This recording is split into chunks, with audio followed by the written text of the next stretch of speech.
पाकिस्तान की दुनिया में क्या जगह है, क्या जगह होनी चाहिए, और पाकिस्तान को अपनी जगह बनाने के लिए क्या काम करना चाहिए। तो इसके साथ मैं आपका ज़्यादा वक्त नहीं लूँगी, मैं आपसे पैनल का तारुफ कराना चाह रही हूँ। हमारे साथ सबसे पहले हमारे मुल्क की एक बहुत अजीम foreign policy expert doctor Rabia Akhtar. Doctor Rabia Akhtar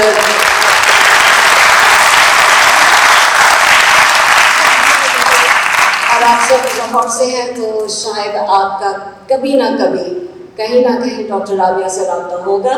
doctor Rabia director है institute of social sciences, university of Lahore. उसके बाद हमारे साथ मौजूद हैं ज़ीशान सलाहुद्दीन साहब।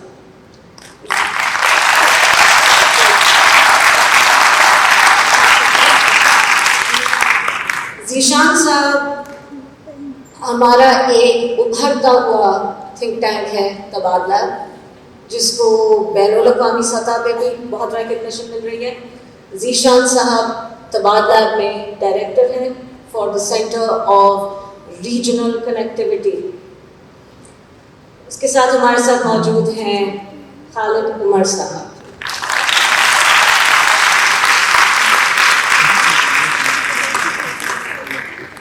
खालिद उमर साहब का ताल्लुक कैरेक इंस्टीट्यूट से है, और कैरेक इंस्टीट्यूट हमारा एक प्रोजेक्ट है जिसमें पाकिस्तान की शमूलियत है सेंट्रल एशियन कंट्रीज़ के साथ।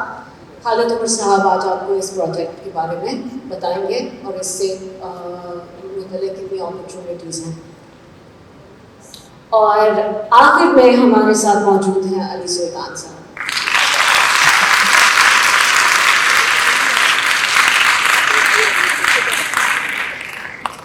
अली सुल्तान साहब एक इंटरनेशनल लॉ के एक्सपर्ट हैं। इनका ताल्लुक एक इदारे RSIL से है, और अली सुल्तान साहब से आज हमारा सवाल ये होगा कि इंटरनेशनल लीगल फ्रेमवर्क्स में पाकिस्तान की क्या शमूलियत है, क्या एंगेजमेंट है, क्या अहमियत है।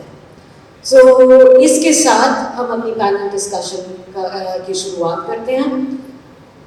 ऑडियंस से गुजारिश है कि जो सवाल मैंने आपसे किया था कि पाकिस्तान की दुनिया में क्या जगह है, क्या जगह होनी चाहिए, और हमें इस जगह को किस तरह बनाना है, इस सवाल को जहन में रखिए। और हमारी डिस्कशन से आपको क्या जवाब मिलता है इस सवाल का। मैं चाहती हूँ कि Q&A में आप हमें ज़रूर पार्टिसिपेट कीजिए और हमें इन चीज़ों के बारे में बताइए। हमारा ऑर्डर ऑफ बिजनेस होगा, पहले पैनलिस्ट बोलेंगे 6-6 मिनट के लिए, हर पैनलिस्ट बोलेंगे, और उसके बाद हम Q&A के लिए ऑडियंस से फिर रब्ता करेंगे। So without further ado, let me introduce again Dr. Rabia Akhtar. Rabia, thank you for being here. I think the first question to you is about Pakistan's place in the world. And like I said, it's not a question we ask a lot. It's not a question that we seem to have very good answers for. Whenever I am looking at a particular problem, it seems to me that Pakistan could be doing a better job in articulating its position in the world. How well crafted is Pakistan's foreign policy to respond to today's challenges?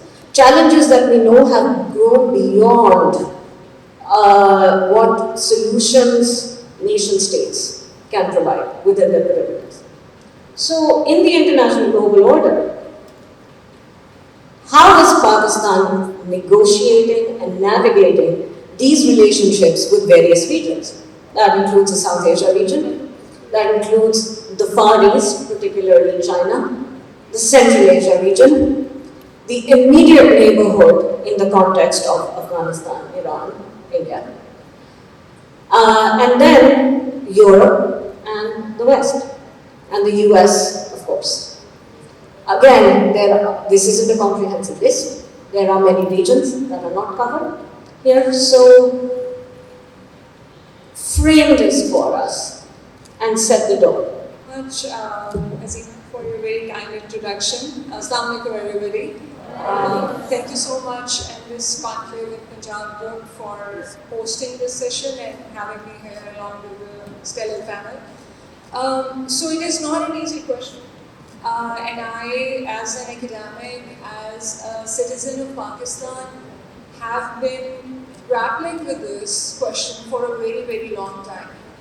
And somebody who has been analyzing Pakistan's foreign policy or its pattern over the past 75 years, when one looks at it in terms of years that Pakistan has had, so I like to say that we are sirf 7 decades old हैं.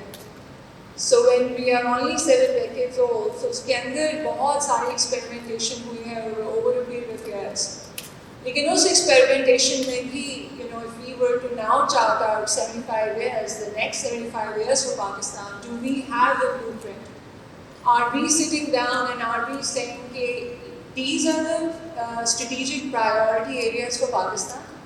And let's chart down कि हमने GCC countries के साथ क्या करना है, हमने अपने immediate neighborhood में क्या करना है, हमने टर्की के साथ किस तरह relations रखने हैं, post-US withdrawal पाकिस्तान की policy in the region क्या होनी चाहिए, leadership role होना चाहिए, नहीं होना चाहिए, China और United States का balancing act क्या होना चाहिए.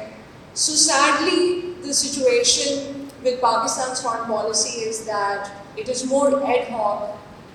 And has been ad hoc over a period of years. And I don't believe that we have a concrete plan of action. This is where we want Pakistan to position itself in a leadership role. And it is a sad state of affairs because our foreign office, while it has amazing,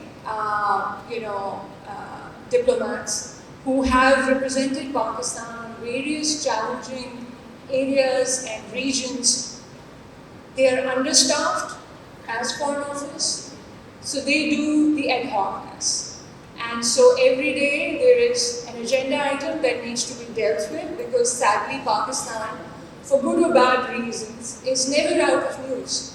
आप कभी भी TV खोल लें, अखबार उठा लें, Pakistan is always making the headlines. Even yesterday, President Biden, in a congressional reception, made this comment कि पाकिस्तान दुनिया की सबसे dangerous nation है because उनके जो nuclear weapons हैं वो cohesion के अंदर नहीं है, which means कि आप उसको दो तरह से ले सकते हैं. एक तो probably this is a comment on Pakistan's nuclear command and control system कि वो cohesive नहीं है, और या leaders at the top जो आपकी nuclear establishment है वो एक page पे नहीं है. So it's up to you as to how you want to deconstruct a statement. But the fact that that statement was made even 24 years after Pakistan's nuclearization tells you that we have tried to tell the world that our nuclear weapons are the most secure in the world. IAEA endorses it. Pakistan, Islamabad has a national center of excellence on nuclear security. उसके बावजूद जो narrative है वो negative. So it probably is not only a diplomat's job or a foreign office's job to do that, but because we are just, so much engrossed in ad hocness that we don't see the picture ahead. If you just look up US policy documents, so आप में से जितने लोग zombies की movies देखते हैं, they have a plan to deal with zombie apocalypse. You can laugh about it, but it is an official policy document. And you never know, in 20, 30 years down the line, you might have some zombies that US might have to actually encounter in real life. But they've thought about it. You can ridicule it, but they have thought about it. हमारे यहाँ, if you say कि जी, next 10 years, where is Pakistan headed? We are not going to have that answer. I'll just give you one example on Afghan refugees. So for the past 40 years, we have this chip on our shoulders that Pakistan has been hosting Afghan refugees. But does Pakistan have a refugee policy? Does Pakistan know? सिर्फ Pakistan voluntary repatriation में believe करता है, उस policy को follow करता है, उस policy को इम्प्लीमेंट करता है, but if these people are not leaving Pakistan, they're not voluntarily leaving Pakistan, going back to Afghanistan, then what policy do you have to mainstream them? Are they legal citizens? What is their role in Pakistan's economy? So बातें बहुत सी हैं करने की, if we deconstruct issues. But I personally believe that it's a difficult question. It is not an issue of capacity, according to my mind. I believe that Pakistan has immense potential. आप सब जो youth है पाकिस्तान का, वो पाकिस्तान का सबसे बड़ा सरमाया है. लेकिन आपकी एनर्जीज को भी चैनलाइज करना, आपकी इनपुट लेना in broader national, not only national security policies, but also like broader foreign policies, having discussions like this, having open, free spaces to talk about Pakistan's place in the world, उसकी कोई गुंजाइश नहीं है. So classrooms में बातें होती हैं, seminars, conferences में बातें होती हैं, लेकिन as a direction, जब तक हम इस एडहॉकनेस में से नहीं निकलेंगे, ये जो डेली के इश्यूज डील करता है फॉरेन ऑफिस के, आज ये डील करो, कल ये, परसों ये, they are not going to have the time to think about कि 10 years क्या करना है. आपके immediate neighborhood की आपने बात की, immediate neighborhood में two of the world's most sanctioned countries, Afghanistan and Iran. What is your policy towards them? It is easier to say कि हमें peace and security चाहिए. It's easier to say कि CPEC है, BRI है, उससे हमें फायदा उठाना चाहिए. But what are some of the concrete action plans that are going to take you to that point? So you see the point B, but from point A to point B, you don't have a roadmap. So I think there are very many challenges Pakistan has. But I would like to, if there are questions regarding this, because it's a never-ending subject, so I'd like to enter.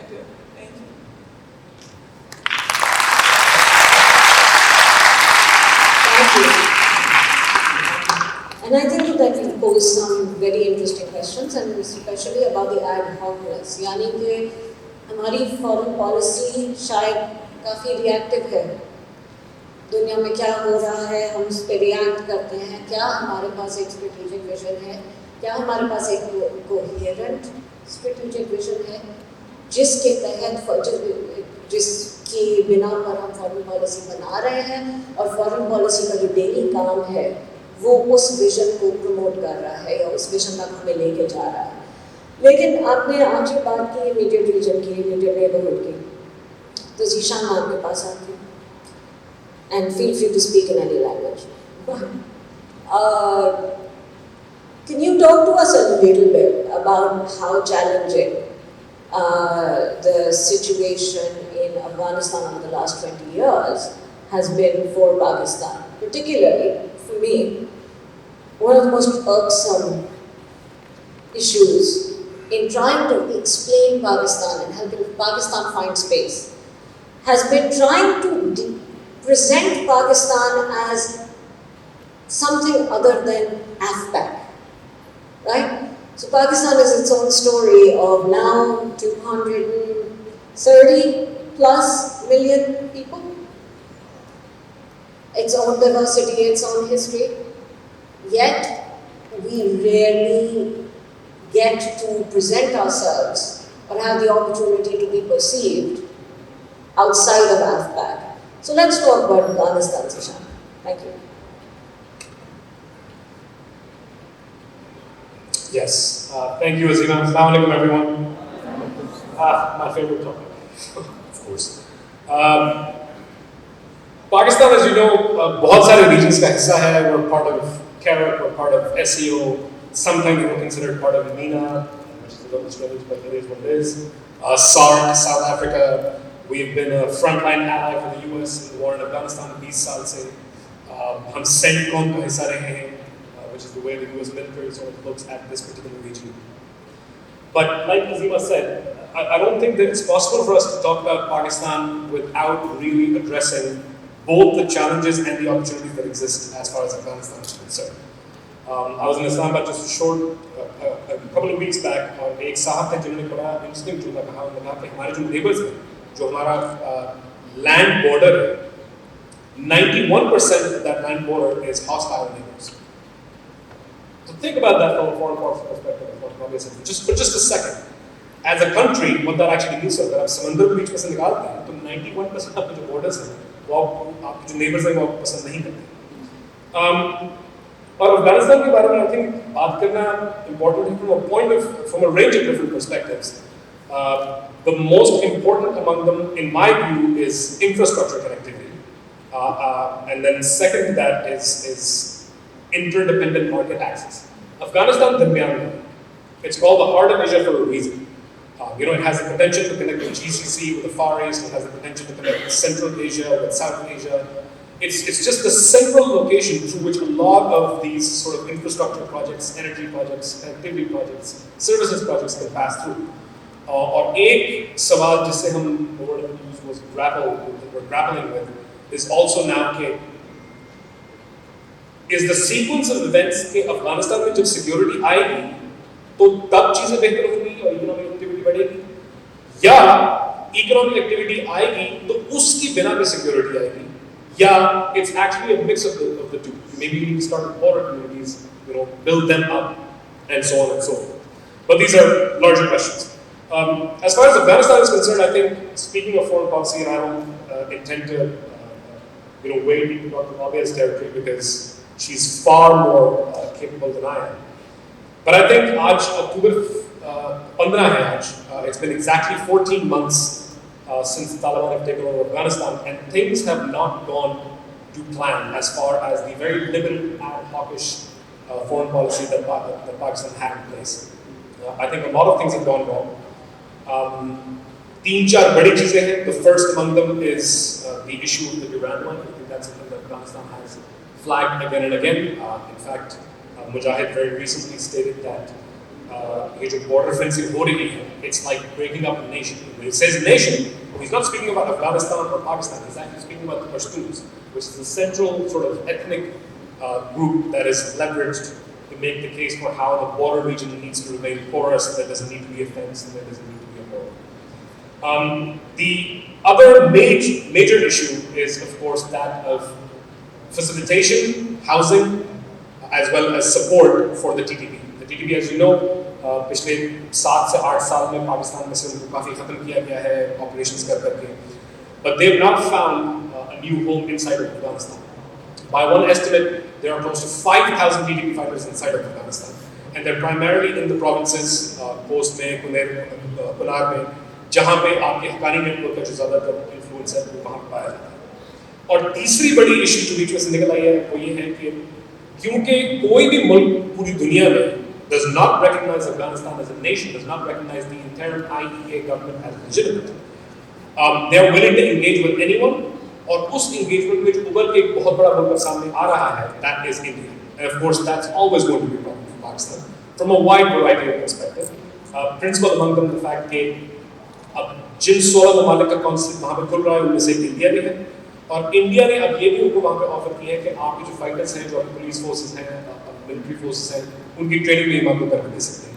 And in the grand scheme of things, that's not necessarily a good thing for Pakistan. हमने इन तमाम चीज़ों की कल्पनेशन देखी थी अप्रैल में, जब पाकिस्तान ने sort of unilateral air strikes की थी अफगानिस्तान के अंदर, और ये कहा था, और उसके दो ब्रॉड मकासद थे. पहला मकसद ये था to sort of show the TTP that what they think might be a safe area inside of Afghanistan is actually not safe, and to also sort of arm twist the IEA, the interim Taliban government, the Islamic Emirate of Afghanistan, that this needs to be resolved one way or another. And the result of that, of course, was A, we didn't have the intended effect. In fact, we ended up killing civilians.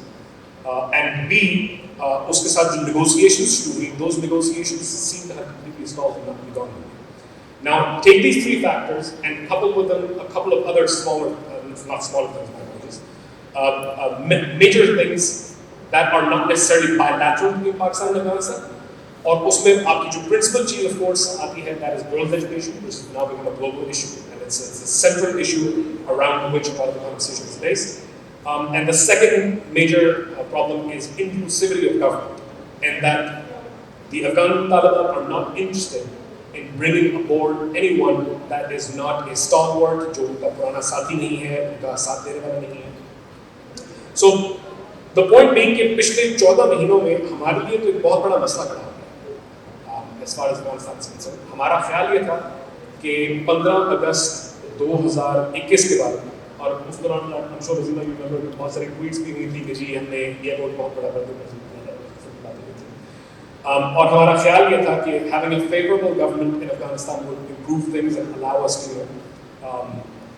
have a better standing as far as this region is concerned.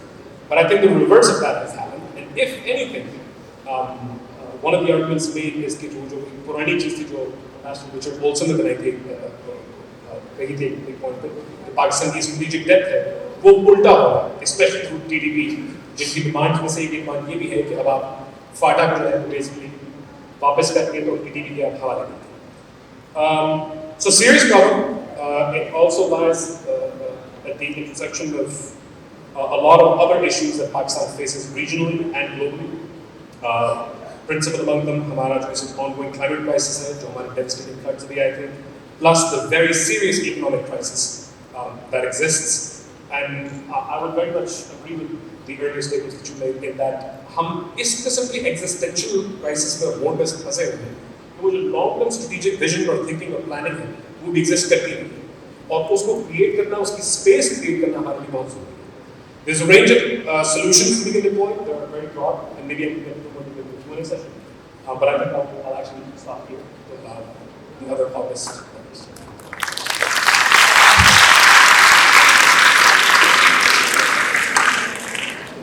Thank you, Zishan. And we'll definitely come back to some of the points that you've raised in a little bit. Khalid Saab, CAREC, आपसे आज जब मेरी बात हुई, आपने कहा कि CAREC project के बारे में लोग बहुत ज़्यादा पाकिस्तान में नहीं जानते शायद। CAREC एक ऐसा प्रोजेक्ट है जो कि एक अपॉर्चुनिटी भी है, लेकिन एक केस स्टडी भी बन गया है कि रीजनल एंगेजमेंट क्या हो सकती है, और उसको ऑपरेशनलाइज करने के लिए और इकोनॉमिक कनेक्टिविटी के लिए खास तौर पे जियो इकोनॉमिक्स का लफ्ज़ आप सब सुन चुके होंगे। इसका क्या मतलब है और जियो इकोनॉमिक्स तक हम कैसे पहुंचते हैं। So, Khalid Saab, over to you. Let's talk about CAREC. Thank you very much. First of all, I would like to thank Indus Enclave for providing me this opportunity to share this stage with such an eminent panel. And I'm just going to explain first what CAREC is basically. Those who are familiar with Asian Development Bank actually started some sub-regional development initiatives, and one of them is the CAREC program. So CAREC stands for Central Asia Regional Economic Cooperation Program.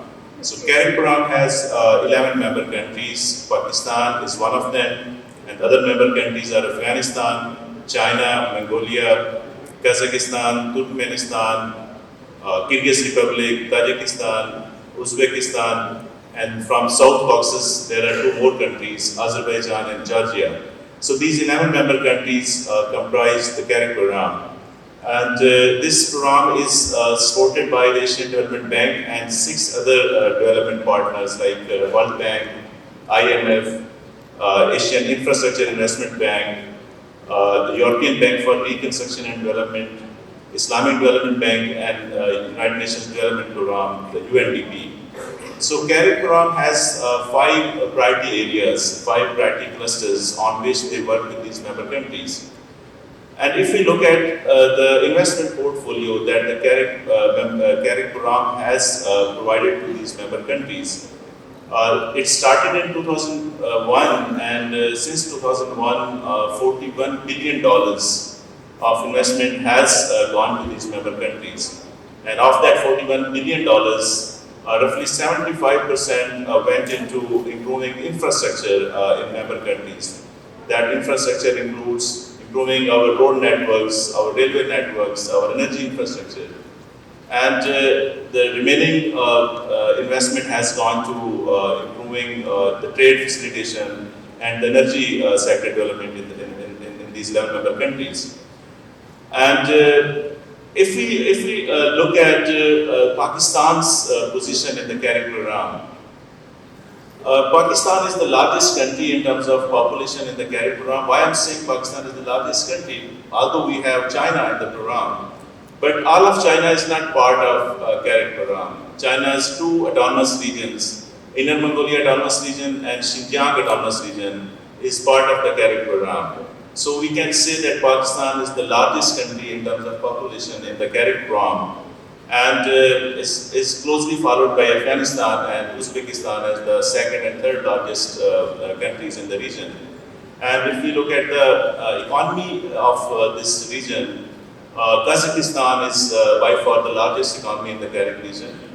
And the total population that this region represents is 330 million people. So it's not a small kind of grouping, it's a huge grouping of population. And this region jointly produces around $650 billion of value-added GDP every year. And as I said, Kazakhstan is the largest country in terms of economy, and Pakistan is the second largest country. Of course, we do not include China in this grouping because of China's asymmetric size, and as I said, China is not whole of China is not part of this program.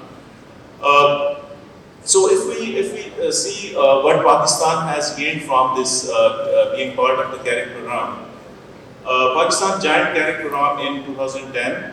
It's been now nearly 12 years that Pakistan became a member of this grouping, and since then Pakistan has received around $1.7 billion of support from these development partners. And the projects that this program has financed in Pakistan, they include like a very interesting project, Women in Energy, gender equality, trade facilitation, streamlining our border crossing points at Chaman and Dorkham, and it has also provided financial assistance to, most of you must be familiar with this Gojra Shore to Khanewal motorway, that has been financed by the CAREC program. So this is the hard kind of support that Pakistan has received on the end, but on the soft side, there are roughly 300 government officials coming from Ministry of Energy, Transport, Climate Change, Trade, etc. They have been trained by the CAREC program. So this is the CAREC program. Now I would like to talk basically a little bit about the CAREC Institute, which I am representing. So I'm not representing the CAREC program, I'm representing CAREC Institute. CAREC Institute is a knowledge institute that was created to provide knowledge support to the CAREC program. So the CAREC Institute is headquartered in Urumqi. Urumqi China का एक province है जिसको हम उर्दू में Sinkiang बोलते हैं, जिसका border हमारे हुंजा के साथ मिलता है. उसका कैपिटल उरुमची है, उसमें बेस्ड है CAREC इंस्टीट्यूट, और मैं CAREC इंस्टीट्यूट के साथ काम करता हूँ. मैं CAREC इंस्टीट्यूट को रिप्रेजेंट कर रहा हूँ, मैं CAREC प्रोग्राम को रिप्रेजेंट नहीं कर रहा, because CAREC program basically is coordinated by the Asian Development Bank from their headquarters in Manila, Philippines. अगर हम बात करें कि पाकिस्तान कहाँ तक गेन कर सकता है, जो इसकी जो पोजीशन है विज़-अ-विज़ सेंट्रल एशिया, तो अब हम सब जानते हैं कि Pakistan is an energy deficit country, and there are many countries in the CAREC region which are energy surplus countries. So there are some projects that are underway, and Pakistan has a huge potential to become a regional trade hub, a maritime hub, connecting these landlocked Central Asian countries to international waters through our two ports like Gwadar and Karachi. So this CAREC program के अंदर कुछ 6 economic corridors हैं, जिनमें से जो 5वां और 6वां economic corridor है वो पाकिस्तान से गुजर के अरेबियन सी में एंड होता है. एक कॉरिडोर चाइना से स्टार्ट होता है, वो ताजिकिस्तान से होता हुआ आता है, हमारे पास गवादर से आता है. दूसरा जो है वो अज़रबैजान से शुरू होता है, अज़रबैजान से शुरू होकर वो पूरा सेंट्रल एशिया को क्रॉस करके पाकिस्तान में अरेबियन सी में वो एंड होता है. इन कॉरिडोर्स का जो पर्पस था वो ये था कि हमने जो ईस्ट एशिया है उसको यूरोप से कैसे मिलाना है, उसको साउथ एशिया से कैसे मिलाना है और मिडल ईस्ट से कैसे मिलाना है। सो इन कॉरिडोर्स में पाकिस्तान की एक पिवटल पोजीशन है, अगर पाकिस्तान उसको सही लेवरेज कर सके तो। सो इस कैरियर प्रोग्राम के अंडर कुछ प्रोजेक्ट्स चल रहे हैं जिनके बारे में थोड़ा सा बात करूंगा। आप मेरे पास थोड़ा सा टाइम है, like 1-2 minutes. Okay, thank you. So तो जो इम्पॉर्टेंट प्रोजेक्ट्स हैं जिनका पाकिस्तान लॉन्ग टर्म में बेनिफिट ले सकता है वो 3 प्रोजेक्ट्स हैं जो कि अंडर वे हैं, different stages of development. One is Termez Mazar Sharif Kabul and Peshawar railway track. ये तरमीज एक सिटी है उज़्बेकिस्तान का, वहाँ से रेलवे ट्रैक पे काम हो रहा है जो कि बहुत उस पर तेज़ी से काम हो रहा है। इस सब 780 किलोमीटर लॉन्ग रेलवे ट्रैक जो कि अफगानिस्तान से गुजर के पेशावर में एंड होगा। इससे ये होगा कि उज़्बेकिस्तान और उसके जो नेबरिंग कंट्रीज है, because they are all land locked countries, और उज़्बेकिस्तान दुनिया में ऐसा मुल्क है, वन ऑफ 2 कंट्रीज जो कि डबली लैंड लॉक्ड है। सो डबल लैंड लॉक्ड कंट्रीज के जिसके नेबर्स भी लैंड लॉक्ड हैं, तो Uzbekistan is one of those unfortunate countries I would say.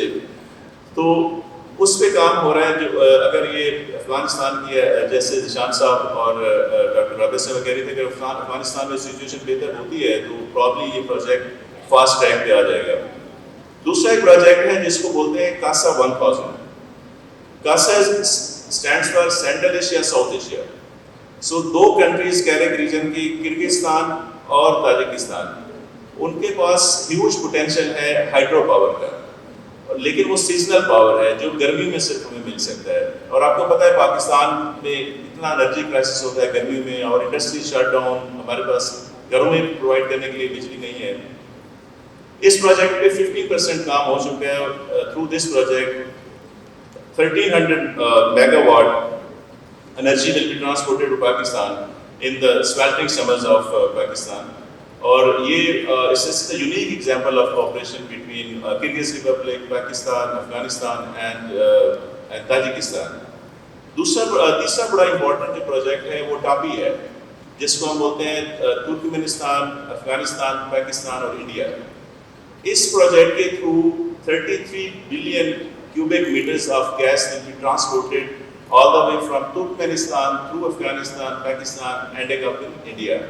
So इस प्रोजेक्ट से जो 84% ऑफ एनर्जी है दैट गैस है वो इंडिया और पाकिस्तान लेगा, और 16% of the energy the gas will be consumed in Afghanistan, and also Afghanistan will get रफली $400 million of transit fee through this because of this pipeline, you know, there's a traversing Afghanistan. So, but there are issues, you know, all said, I mean, we have this potential, we have huge potential, I mean, vis-a-vis Central Asia, but there are issues, as Dr. Rabe was talking about Pakistan's foreign policy, and I'm not qualified to, you know, talk about foreign policy, but, you know, any country's foreign policy is driven by its net national value, net national strength, net national economic strength. No matter how brilliant diplomats we have in Pakistan, they can't do much because we don't have much to sell to the world. What we have to sell to the world at the end of the day is maybe some low-ended fabric, textile products, some surgical products, some mangoes and rice. A nation of more than 200 million people cannot become rich, cannot thrive if we continue selling these low-end, low-value products. So there are many issues. For example, our infrastructure is not as per international standards. The regulatory framework, Alisa will talk about this, is not conducive. Our bureaucratic system has to be, you know, reformed and improved. And there are many more issues which we can talk when we get back to our, you know, the next stage. Thank you. Thank you. बहुत शुक्रिया खालिद साहब।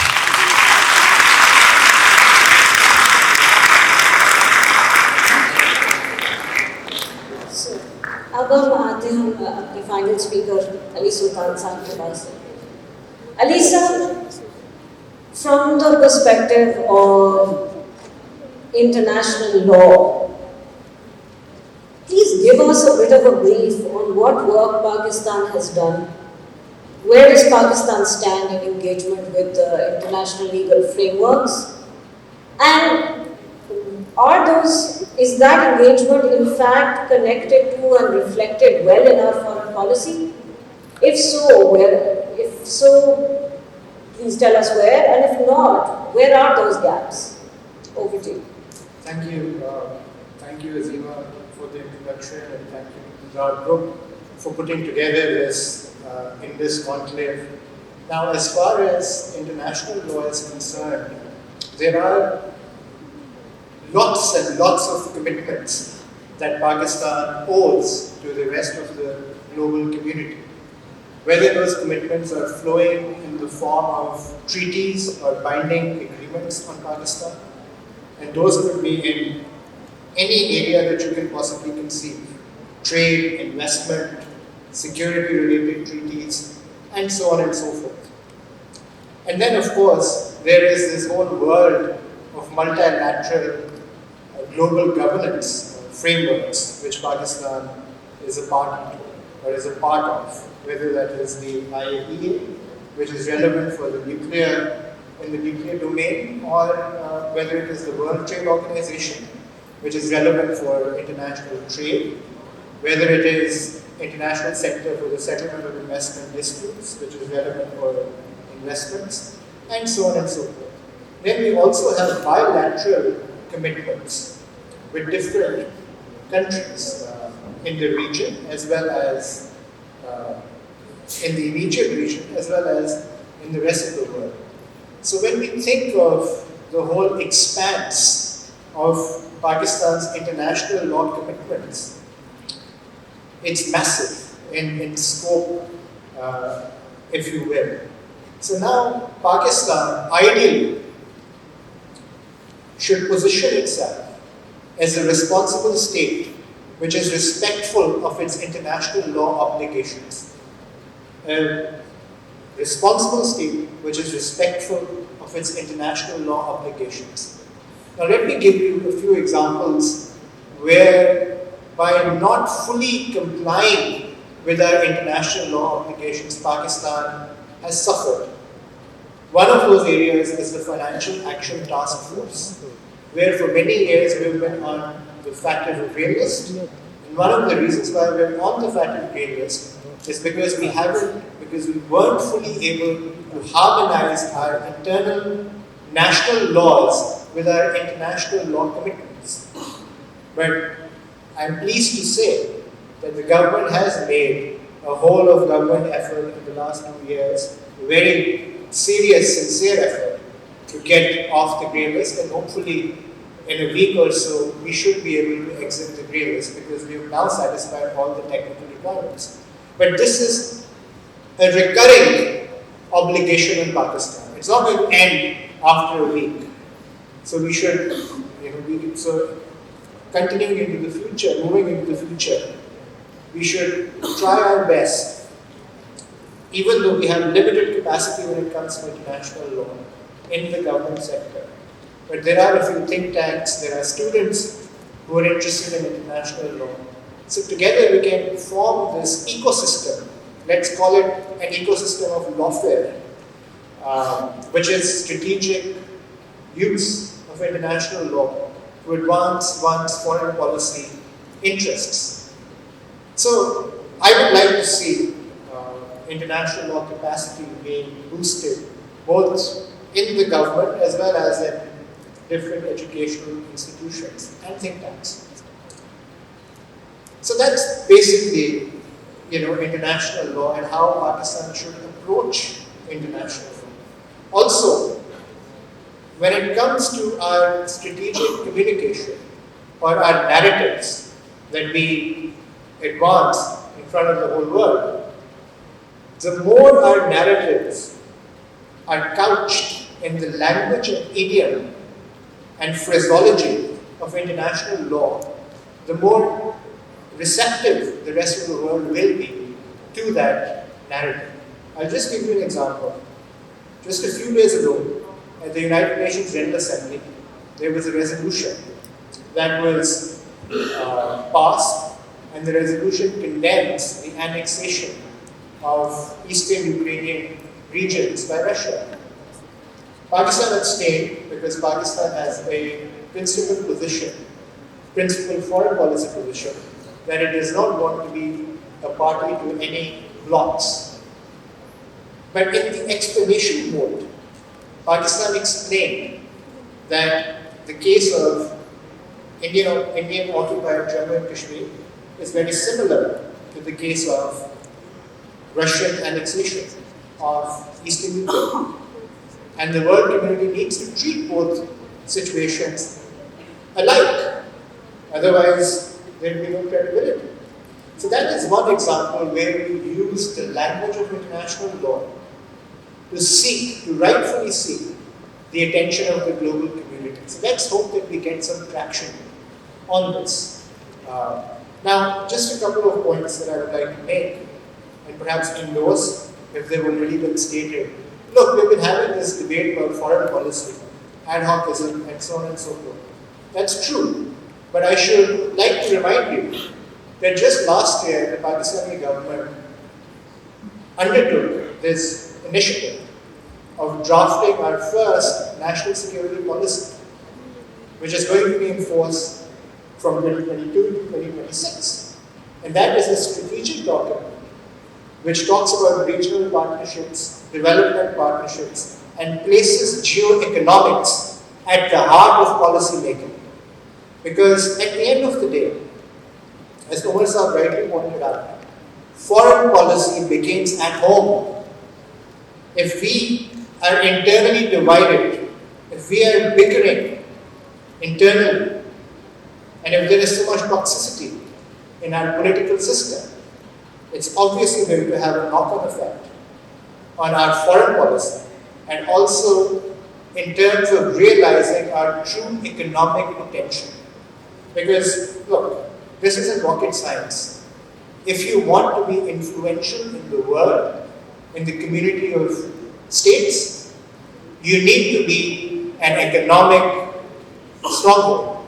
You need to be an economic powerhouse. Now we can of course debate how we can get to being a geoeconomic power. But at least there is now a realization within the government that the way forward is geoeconomics.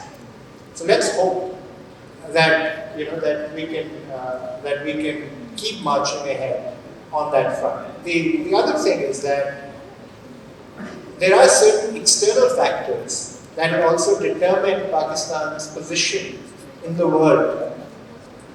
The central issue in the international system right now is the unfolding Cold War between China and the United States. That, of course, is going to have an enormous impact on not just Pakistan, but on many, many other countries and regions of the world. So moving forward, we'll have to find a way of intelligently navigating through the thicket of challenges that will arise as a result of this Cold War, which is unfortunately going to get worse in the coming years. And lastly, of course, we need to remember that Pakistan is situated in a very, very difficult neighborhood. That is why South Asia is the least integrated region of the world. Our major trading partners are not our immediate neighbors. They are the United States, 6 billion worth of exports to the United States. Then China, and then we have the UK, Germany, and so on and so forth. So we can't ignore these facts. Right? We need to think rationally, about these issues, not with a lot of emotions, or with a lot of rationality and common sense. And yes, in this difficult neighborhood, what happens in India, we already know that there is rising right-wing extremist forces in India. That, of course, is going to affect Pakistan's position in the region and Pakistan's relationship with India. We're talking about a country which fired a BrahMos missile into our territory and then later on called it as risk and accident, and is now not even willing to share findings of the joint report, the so-called report, internal report that they conducted. So these are serious challenges. And then of course Afghanistan. Pakistan has always stood for stability in Afghanistan because we understand that our economic fortunes are linked to stability in Afghanistan.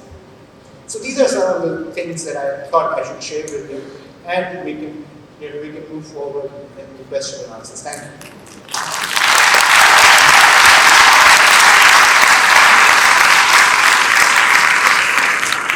Thank you, Alisa. That was quite forcefully put. And I have a lot of sympathy for the young audience. एक तरफ उनको बताया जा रहा है कि जियो economics, the future is in Jio economics. दूसरी तरफ उनको बताया जा रहा है कि पाकिस्तान की इकोनॉमिक ऑफरिंग इस वक्त कुछ खास है नहीं. तीसरी तरफ उनको ये बताया जा रहा है कि आपके जो मेजर ट्रेडिंग पार्टनर्स हैं वो वेस्ट में हैं. चौथी बात जो उनको बताई नहीं जा रही लेकिन वो हमें बता रहे हैं is this constant defiance against the West. This idea that we want to stand up for ourselves. So I think one of the missing aspects to bring back into this conversation is the mood of the Pakistani public. That used to be my job. I used to be somebody who used to collect data on public opinion. So I'm always very mindful of Pakistani public opinion. What I see a lot of is that आपकी जो खास तौर पे generation है उसने तो 20 साल ये देखा है कि पाकिस्तान के बारे में नेगेटिव से नेगेटिव, आपकी शायद सारी जिंदगी पाकिस्तान की इन्वॉल्वमेंट रही है रीजनल कॉन्फ्लिक्ट्स में, और उसमें इंटरनेशनल मीडिया में हमारे बारे में नेगेटिव के बाद नेगेटिव के बाद नेगेटिव स्टोरी छपती जा रही है. हमारी रियासत में, और राबिया ने इसकी तरफ इशारा भी किया था, हमारी रियासत के पास वो वसाइल नहीं हैं कि रियासत हमारी कहानी सुना सके दुनिया को. तो आप लोगों के लिए ये एक बहुत बड़ा चैलेंज बन जाता है.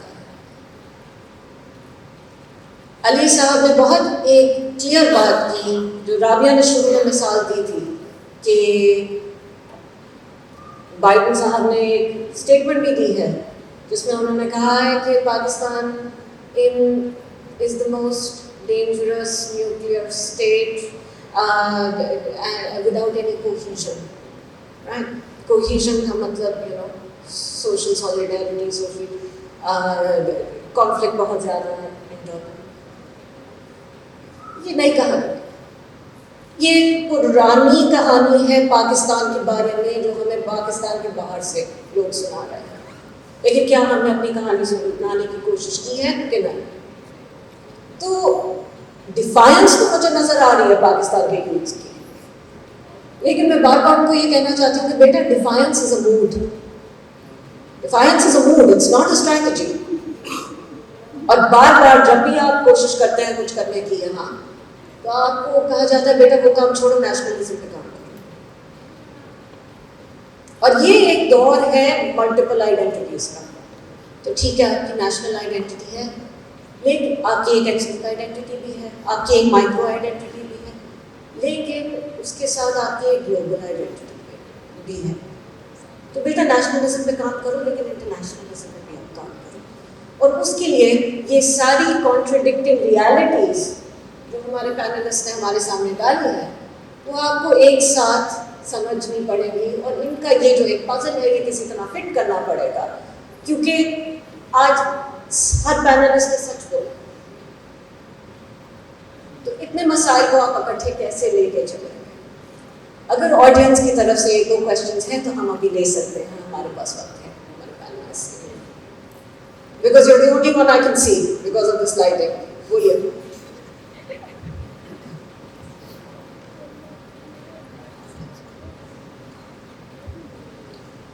Assalamu alaikum.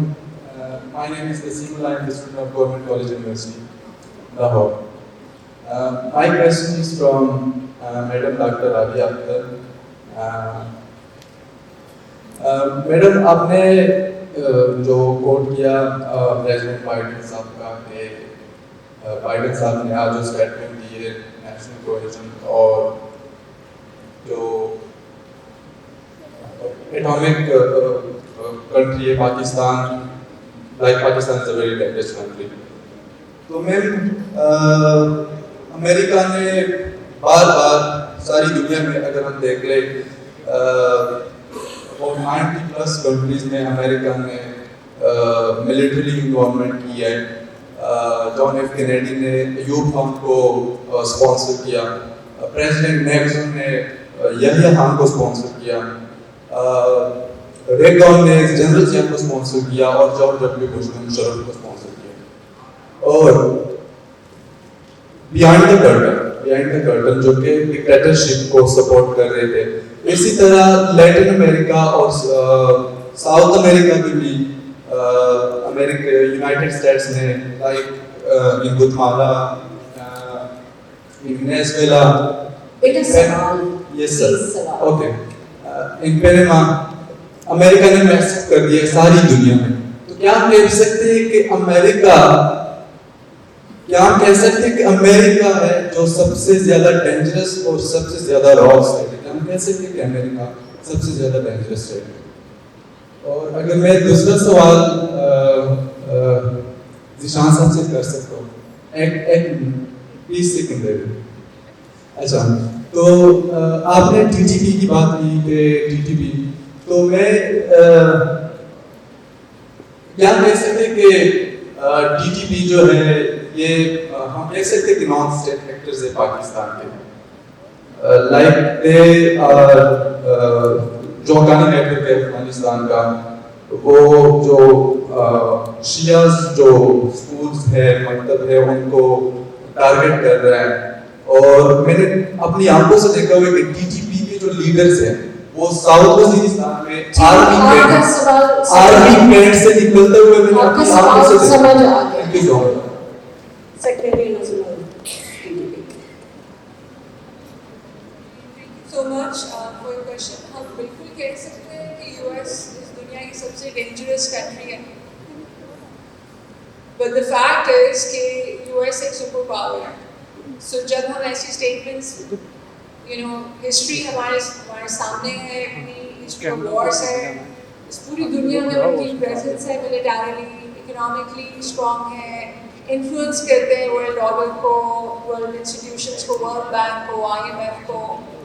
सो जब एक कंट्री इतनी ताकतवर होती है तो वो वर्ल्ड ऑर्डर सेट करती है, अनफॉर्चुनेट। और हम जैसी कंट्रीज जो छोटी कंट्रीज हैं वो सिर्फ वर्ल्ड ऑर्डर का एक हिस्सा हैं और फॉलो करती हैं जो ऑर्डर सेट हुआ है। सो पाकिस्तान के बारे में ये बात हमने आज पहली दफ़ा नहीं की है, बहुत सालों से, जब से पाकिस्तान के पास न्यूक्लियर वेपन्स की कैपेबिलिटी आई है तब से पूरी दुनिया उसके अगेंस्ट है। लेकिन ये जो स्टेटमेंट कोहेजन की है, ये मेरी आपसे पहले भी रिक्वेस्ट थी कि आप इसको डीकंस्ट्रक्ट करें। Is it towards social unrest जो नज़र आ रहा है पूरी दुनिया को post March earlier this year, या ये आपकी न्यूक्लियर कमांड कंट्रोल की तरफ इशारा है, वो जो कि एक सिस्टम पूरी दुनिया मानती है कि सेफ एंड सिक्योर है। सो आई थिंक जिस तरफ हम लोग जा रहे हैं पॉलिटिकली, मेरे नज़रिए के मुताबिक ये स्टेटमेंट उसकी तरफ इशारा है कि अगर सिविल अनरेस्ट होता है पाकिस्तान में तो ऑब्वियसली सारे institutions are going to be disturb by it, ठीक है। So Pakistan needs to put its political house in order और Pakistan needs to figure out कि जो peace and security within the country है वो किस तरह से मैनेज की जाए। तो ये स्टेटमेंट एक आइसोलेटेड स्टेटमेंट है, उनके अपने कॉग्निटिव इश्यूज काफ़ी चल रहे हैं बाइडेन साहब के, उनकी उम्र के हिसाब से। सो आई डोंट थिंक सो कि पाकिस्तान को कोई बहुत ज़्यादा परेशान होने की ज़रूरत है स्टेटमेंट से।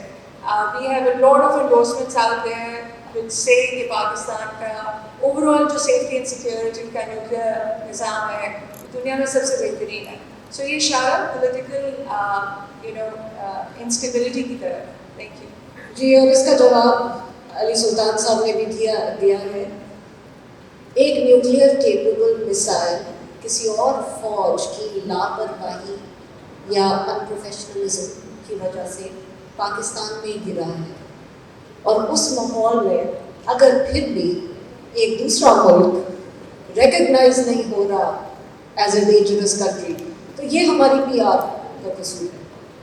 So with that, Zishan, we're at the end, unfortunately, of our Q&A time as per the organizers. If you could do a quick comment on the question, and we will close. Sure, I'll keep it very brief. To answer your question, it's absolutely non-state actor. इसमें कोई शक की गुंजाइश नहीं है, ये एक established fact है. The GDP is in fact not just a non-state actor. By definition, it is actually also a proscribed organization by the government of Pakistan. As in the state considers it kaladam जिसे करार दिया जाता है. पहली बात ये है. वो that's not really the question. The real question here is how is it that a group that is actively engaged in non-state activities, that is a jihadist project that wants to enforce Sharia-based a political system inside the country that is also proscribed, the members of which are on the fourth schedule, we are negotiating. That's the question, sort of, especially the youth of Pakistan. That we have somewhere around 234 million people in Pakistan. The median age is 23. That means कि आधी population 117 million जो है वो 23 से नीचे है.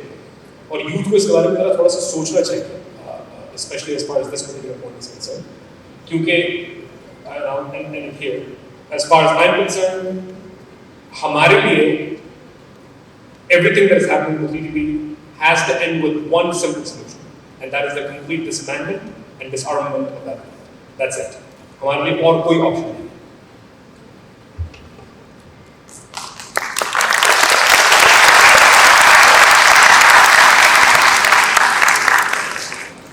Thank you. बहुत शुक्रिया हमारे ऑडियंस का, बहुत शुक्रिया हमारे ऑर्गेनाइजर्स का, और बहुत शुक्रिया हमारे पैनलिस्ट्स का. There is one last question and it's from a lady. Do we have time? Please, madam, go ahead. My name is Rashta Abbas and I'm lucky enough, I'm a student of Dr. Rabia, but my question is to Ali Sultan sir. आपने अभी international centre of investment जो disputing set की बात की है कि पाकिस्तान के साथ इनकी काफ़ी ट्रीटीज़ वगैरह है या कंप्लाइंस के इश्यूज होते हैं. तो मेरा क्वेश्चन ये है कि थिंक टैंक्स या जितने भी ये जो डिसीजन मेकर्स हैं ये किधर होते हैं जब हम ये सब ट्रीटीज़ साइन करते हैं. फॉर एग्जांपल हमने रेक्टिफाई किया एक्सिट को भी, और उसकी बाइस होने की वजह से हमें रेकॉर्डिंग में भी काफ़ी हैवी पेनल्टीज पड़ी, जबकि इंडिया ने नहीं किया रेक्टिफाई. इसी तरह बायोलेटरल जो इन्वेस्टमेंट ट्रीटीज़ हैं उनमें हमें अब बैकआउट करना पड़ा, बिकॉज हमें बाद में अंडरस्टैंड हमें समझ आई कि नहीं ये गलत ट्रीटीज़ थी. तो इनको इनिशियल लेवल पे कॉन्ट्रैक्ट मैनेजमेंट या हम जो ट्रीटी को अंडरस्टैंड करके रेक्टिफाई क्यों नहीं करते. Thank you. So it's a very good question, and that's why I talked about capacity building as far as international law is concerned. So you need people in the government who can properly vet these treaties. That was not done while we were signing these bilateral investment treaties in the 1990s. They were mostly done for photo opportunities. There were foreign trips going to these various countries. But now at least we have realized that we have to renegotiate these bilateral investment treaties. So right now we're in the process of withdrawing from these bilateral investment treaties and hopefully renegotiating new ones. And the other thing is that, Reko Dick, Karke, all of these cases, it's not just international law which caught us out. It was also our domestic courts, including the Supreme Court of Pakistan, during the Iftikhar Chaudhry years. That judgment, the Reko Dick judgment, was just very unfortunate. So that's how I will respond. Good question. Capacity building, more focus on international law, better appreciation for international law is the way to go.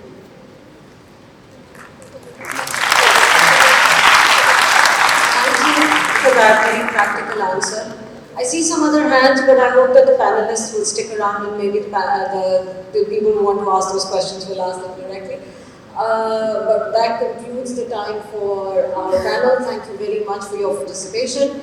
मेरी उम्मीद है कि ये गुफ्तगू आगे आप लोग लेके जाएंगे और और इसको आगे और इन ख्यालात को आगे बढ़ाएंगे.